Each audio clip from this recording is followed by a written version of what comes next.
মিনার গা ছমছম করে উঠল। হঠাৎ করে সব আলোগুলো জ্বলতে নিভতে লাগলো।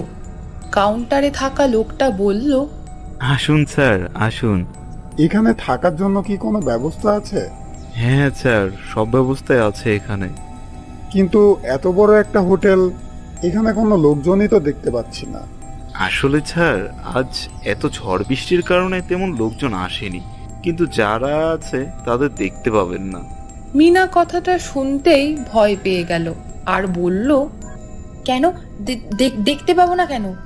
এত রাত হয়ে যাওয়ায় সবাই নিজেদের রুমে চলে গিয়েছে, সকাল হলেই দেখা হবে তাদের সাথে। তারপর ওরা ওদের রুমের চাবি নিয়ে সিঁড়ি দিয়ে উঠতে লাগলো, কিন্তু মিনার মনে হচ্ছে কেউ যেন ওদের পাশে পাশে হাঁটছে। পেছনে তাকিয়ে, কে কে এখানে? কোথায় কে? কিন্তু আমার মনে হলো এখানে কেউ একটা আছে।